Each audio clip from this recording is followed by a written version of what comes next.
Pessoal, vamos dar sequência? Paramos no item 34, nós temos aí mais algumas questões envolvendo toda uma revisão, né, do conteúdo. Item 35, prova é aplicada para juiz aqui, né, do TJDFT. E ó, sobre os serviços públicos do DF, pode-se afirmar com exceção. Então, letra A, que os serviços da administração serão contratados mediante processo de licitação? Em regra, sim, né? Então, a gente até não necessariamente isso aí precisaria constar na lei orgânica, que serviços públicos são contratados pelo Estado via procedimento licitatório. Então, até aí verdadeiro, ele quer exceção, né? Esse item é um item correto. Letra B, que é vedada a contratação de obras e serviços públicos sem prévia aprovação do respectivo projeto? Item correto. Para poder contratar serviços públicos no âmbito da administração pública do DF, com base na lei orgânica, tem que ter licitação e deve ser aprovado um projeto, né, básico antes da contratação de serviço. Tem que ter algum tipo de projeto sobre esse serviço que vai ser contratado. Então, até aí, correto. Então, ele quer o errado, na verdade, né? Letra C, que os atos de improbidade administrativa importarão, dentre outros, perda da função pública e dos direitos políticos. Pessoal, esse é um artigo que nós temos tanto na Constituição Federal como na lei orgânica, na parte lá da administração pública, que aquele que comete ato de improbidade administrativa deve sofrer algumas sanções. Lembrando-se que improbidade, improbou, agir de forma, na verdade, ser probo é ser correto com o trato da coisa pública, é ser honesto. Então, quando a gente fala de atos de improbidade, a gente está se referindo a atos de desonestidade, pessoas que agem de forma incorreta com a administração pública. E a lei fala, perda da função pública. Primeiro, vamos botar a sequência certinha, né? Suspensão dos direitos políticos, perda da função pública, indisponibilidade dos bens, ressarcimento ao erário, sem prejuízo de uma ação penal cabível. Então, dentre outros, né, nós temos suspensão, né, a lei fala, suspensão dos direitos políticos, perda da função, indisponibilidade dos bens, ressarcimento ao erário. E olha que interessante, esse item, não sei se repararam, ele está falso. Só que ele é o item que acaba induzindo a gente ao erro. Você olha assim, você não, correto, e passa para frente. Mas, ó, os atos de improbidade administrativa importarão, dentre outros, perda da função pública, sim, e dos direitos políticos, aí o item está errado. Nós não temos a penalidade, nesse caso, por improbidade de perda dos direitos políticos. Ocorre a suspensão. E perda e suspensão são coisas totalmente diferentes. Se perdeu, não pode restabelecê-los. A suspensão seria ficar um tempo sem esses direitos e depois eles são restabelecidos. Então a lei fala em suspensão e não em perda. Perda da função pública e dos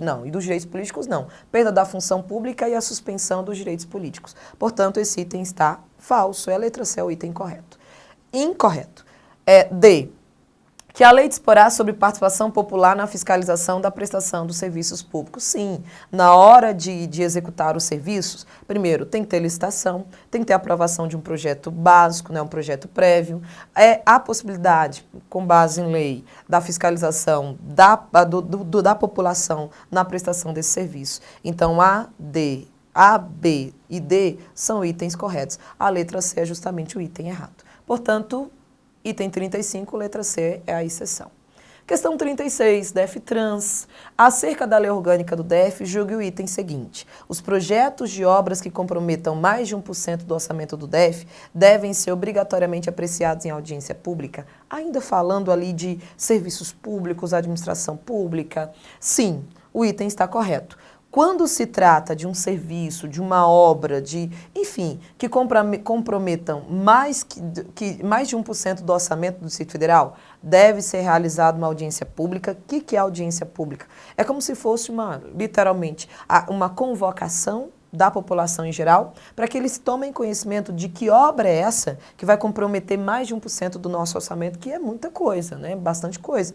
Então, instaura-se uma audiência pública para que as pessoas possam tomar conhecimento dessa obra que vai tomar boa parte, né? Um valor bem considerável do nosso orçamento, e para questionar, para poder perguntar, sim, mas é necessária essa obra? Sim, mas essa obra realmente vai custar? Por que essa obra ela envolve um valor tão alto? 1% do nosso orçamento é muita coisa, pessoal. Portanto, deve obrigatoriamente ser realizada uma audiência pública, sim. O povo deve ter acesso aos termos dessa contratação, desse projeto, dessa obra. 37. Com base na lei orgânica do DF, julgue os itens subsequentes. Para que uma obra pública seja contratada, é necessário que haja aprovação prévia do respectivo projeto, sob pena de nulidade da contratação. Verdadeiro. Inclusive, é um dos itens que nós fizemos na questão 35, se não me engano.